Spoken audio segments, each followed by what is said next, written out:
हर हर महादेव। मैं प्रिया सिंह स्वागत करती हूँ आप सभी का अपने चैनल पे। आज मैं आपको बहुत ही प्यारा एक देवी पचरा गीत सुनाने जा रही हूँ। उम्मीद करती हूँ आपको पसंद आएगा। बिंध पहाड़ वासी निकलली मायरिया हो सेवा का घरवाना। बिंध चल पहाड़िया से चलली मायरिया हो सेवा का घरवाना। हो सेवा का घरवाना ओढ़े लाल की चुनरिया हो सेवा का घरवाना।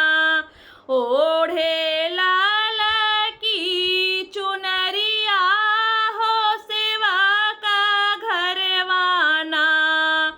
बीच डगरिया में मालिनी फूलवरिया हो गम की रहे ना। हो की गम की रहे ना। फूल बेलवा चमेलिया हो गम की रहे ना।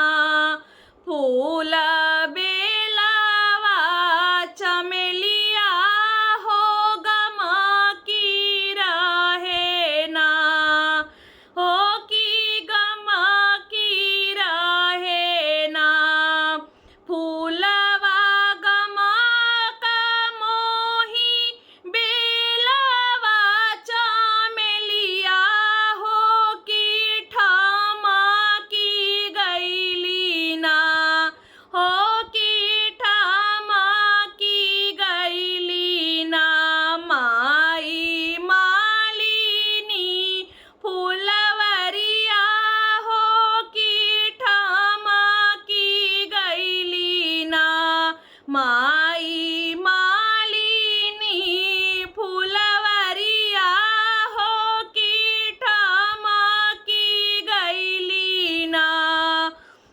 घुमाता घुमाता माई मालिनी फूलवरिया हो किलो भाई गईली ना।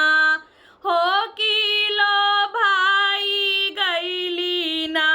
देख अड़हुल फूलवा होल भाई गईली ना।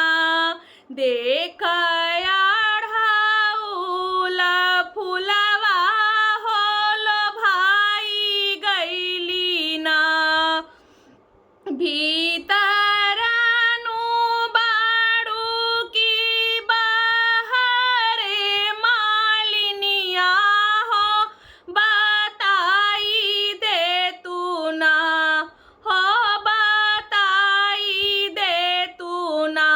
दाम अड़हुल के डलिया हो बताई दे तू ना। दाम अड़हुल फूलवा हो बताई दे तू ना। कहवा से आऊ तिरिया कहवा के जाबू हो के करे बाड़ू ना। हो की के करे बाड़ू ना। तू ही सुघर जननिया हो की के करे बाड़ू ना। तू ही सुंदर जननिया हो के करे बाड़ू ना। इतनी बचन सुनी बेहसी मायरिया हो की सुना हो मालिन ना। हो की सुना हो मालिन ना। जग बोले महतरिया हो की सुना हो मालिन ना। जग बोलेला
धन्यवाद।